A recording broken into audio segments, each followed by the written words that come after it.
अक्सर खर्राटे लेना आम समझा जाता है, कोई बीमारी नहीं समझी जाती है, मगर एक टाइप की ये एक बीमारी भी कही जा सकती है। कारण पे जब तक काम नहीं करेंगे तब तक निवारण होगा नहीं।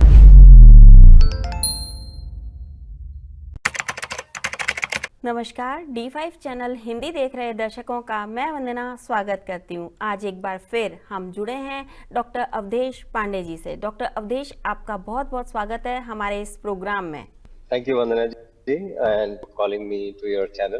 डॉक्टर अवधेश, अक्सर खर्राटे लेना आम समझा जाता है, कोई बीमारी नहीं समझी जाती है, मगर एक टाइप की ये एक बीमारी भी कही जा सकती है।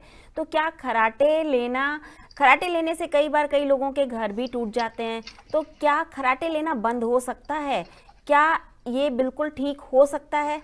ये इसलिए इम्पोर्टेंट है कि मैं दो फैमिलीज को जानता हूं जिनके डिवोर्सेस हो चुके हैं बिकॉज ऑफ स्नोरिंग।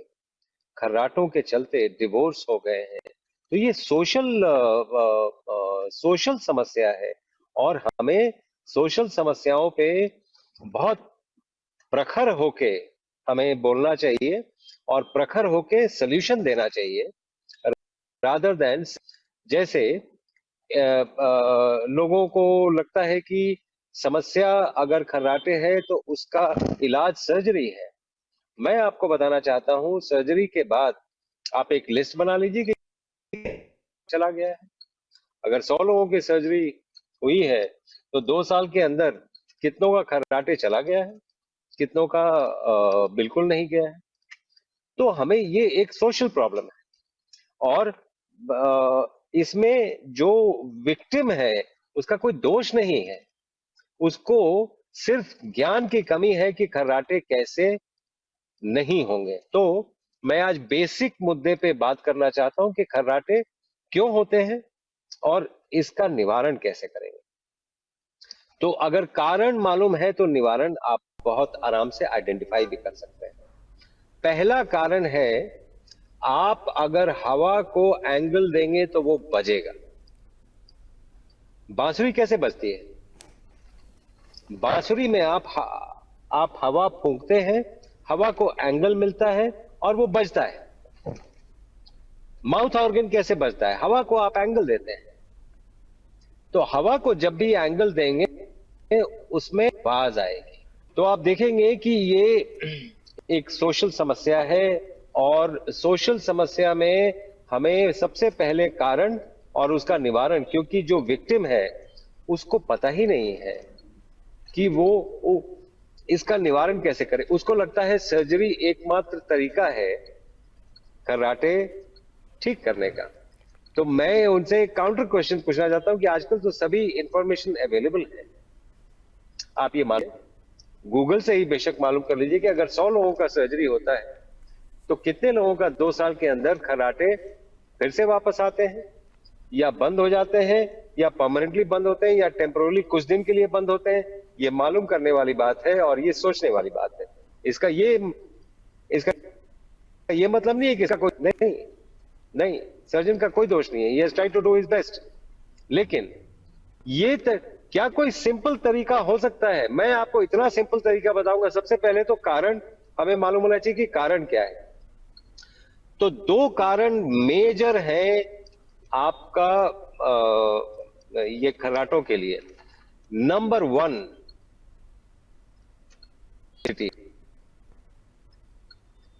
हमारा गलत सोने का तरीका। तो नंबर 1 ओबेसिटी है। ओबेसिटी कैसे हुई? हमारी जुबान पे लगाम नहीं रहा, इसलिए ओबेसिटी। हम चाहे जो मर्जी बोले, फैमिलियल है, ये है, वो, ये सब हम अपने आप से झूठ बोलते हैं। इसका बहुत सिंपल तरीका है कि आप जितना खा रहे हैं उतने खाने की जरूरत नहीं है। आपको जुडिशियसली स्मार्टली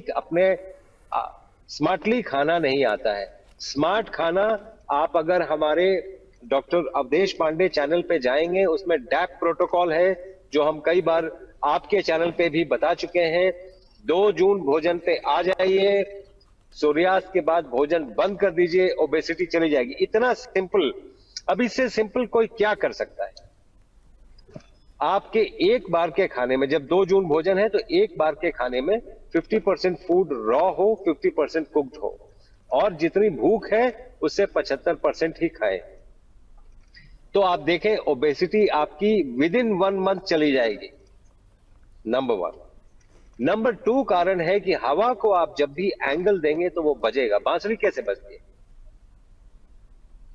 एंगल देते हैं। बांसुरी आप यहां पे रखते हैं, हवा फूंकते हैं, उसको एंगल मिलता है, वो बजता है। कैसे बजता है? सीटी कैसे बजती है? हवा को हम एंगल देते हैं तो आप जब बजेगा। अब आप जब सोते हैं तो आप तकिया लेते हैं, तकिया में आप देखेंगे कि आपका सर ऐसे अपटर्न हो जाता है। आप हवा जो बाहर निकल रही है उसको एंगल मिल रहा है, वो बजेगी। आप सिर्फ तकिया निकाल दीजिए, इसको सीधा कर दीजिए, आप देखिए आपके खर्राटे बंद हो जाएंगे। इसीलिए हमेशा मैं बोलता हूं कि आप पेट के बल सोए। अगर पेट के बल सोते हैं या साइड में सोते हैं तो आपको तकिया लेने की जरूरत नहीं है, और तकिया नहीं लेंगे तो हवा को एंगल नहीं मिलेगा, तो खर्राटे नहीं होंगे। ये बड़ा सिंपल तरीका है जो आप आज से, ये देखने के बाद आज से करना शुरू कर दें, आज से आपके खर्राटे बंद हो जाएंगे और ओबेसिटी पे काम करना शुरू कर दें। तो ये एक तरीका हो सकता है ताकि आपको भी राहत मिले, क्योंकि आप जब, जो लोग खर्राटे लेते हैं वो दिन भर थकान महसूस करते हैं क्योंकि उनकी नींद पूरी नहीं होती है। The air that they get during sleep is not enough. उनका मेटाबॉलिज्म स्लो हो जाता है, ओबेसिटी हो जाती है, दांत बाहर आने लगते हैं, बैड स्मेल आता है मुंह से, कई चीजें इससे एसोसिएटेड है। कई लोगों को लगता है कि मैं इतना खाता हूं इसलिए मैं खर्राटे लेता हूं। आपको स्मार्टली अपने आप को ये करना पड़ेगा और आप बड़े आराम से इससे बाहर निकल सकते हैं। तो मैं आपके दर्शकों के लिए बताना चाह रहा था। आपको अगर और कोई प्रश्न पूछना है तो मुझसे जरूर पूछें, मैं आपको बताऊं। और ये सिर्फ ये 2 तरीके लोग अपना लें, आप देखें बहुत से, ये एक बहुत बड़ा सोशल प्रॉब्लम दूर हो जाएगा। और खर्राटे, लोग इस गलतफहमी में ना रहें कि सिर्फ मेल्स लेते हैं, फीमेल्स भी लेती हैं।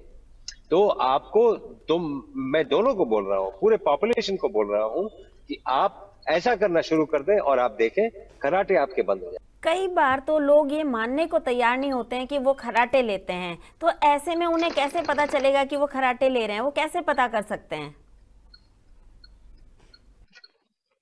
वो तो बड़ा सिंपल है। आप अपने फोन को ये मोड में लगा दीजिए, रिकॉर्डिंग मोड में, और सो जाइए। और सुबह उठ के या 2 घंटे बाद या 1 घंटे बाद या 30 मिनट्स बाद उठ के रिकॉर्डिंग चेक कर लीजिए, आपको पता चल जाएगा कि आप खर्राटे ले रहे हैं। आजकल तो फोन आने, data has become very simple to be conquered and to analyse and realise. क्या खर्राटों के लिए ऑपरेशन होना जरूरी है? और इसका जवाब ये होना चाहिए कि लोगों को खुद ही जरा मालूम करें। आजकल तो सभी डेटा गूगल में अवेलेबल है, फ्री के बाद कितने लोगों के खर्राटे चले गए।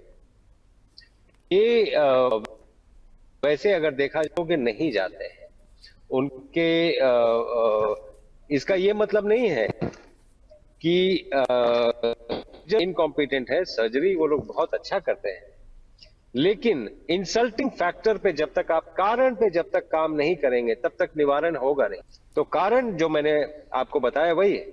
अक्सर कहा जाता है कि नाक की हड्डी बढ़ जाती है तब लोग खर्राटे लेते हैं, इसमें कितनी सच्चाई है? डिविएटेड नेजल सेप्टम की बात कर रही हैं आप। डिविएटेड नेजल सेप्टम 90% पॉपुलेशन का नाक का सेप्टम डिविएटेड होता है, वो टेढ़ा होता है, और ये नेचर का रूल है कि उसको टेढ़ा किया गया है। वो अगर सीधा होता तो बहुत लोगों को निमोनिया, निमोनाइटिस होता रहता। तो आप जो नाक से सांस लेते हैं, सबसे पहले तो नाक से सांस लेने को प्रमोट करना जरूरी है और साइंस करना जरूरी है। जो हम लोग पंचकर्म और षटकर्म से जैसे नस्या करते हैं, तो साइनस अगर क्लीन हो गया, नोज आपका क्लीन हो गया, हवा ठीक से जा रही है, आपने नाड़ी शुद्धि किया और सो गए, तो आपको खर्राटे इन ऑल प्रोबेबिलिटी 90% नहीं आएंगे। ये मैं रिपीट करता हूं क्योंकि ये उसका है। मैं फिर से बोलता हूं, आपने अगर नाक अपना ठीक से क्लीन कर लिया और ये स्थिति में ना रहे कि आपको एक अच्छा तरीका बताता हूं नाक क्लीन करने का। आप 10 मिनट के लिए बाथरूम में चले जाएं कि सबके सामने आप ये कर नहीं पाएंगे क्योंकि नाक से बहुत कुछ, साइनस जब क्लीन होता है तो नाक से बहुत कुछ निकलता है। एक छोटा कागज का टुकड़ा आप जमीन पे रख लें और उसको सांस छोड़ने की ताकत से ट्राई करें मूव करने का। खड़े होके सांस छोड़ने की ताकत से ट्राई करें मूव करने का। वो कागज तो शायद नहीं मूव करेगा लेकिन आपका पूरा साइनस क्लियर हो जाएगा। उसके बाद नाड़ी शुद्धि करें। नाड़ी शुद्धि में आप 5 बार लेफ्ट से सांस लेंगे, लेफ्ट से छोड़ेंगे, फिर 5 बार राइट से सांस लेंगे, राइट से छोड़ेंगे, फिर 5 बार लेफ्ट से सांस लेके राइट से छोड़ेंगे, फिर 5 बार राइट से सांस लेके लेफ्ट से छोड़ेंगे। आपका पूरा बैलेंस हो गया, आपका साइनस क्लीन हो गए।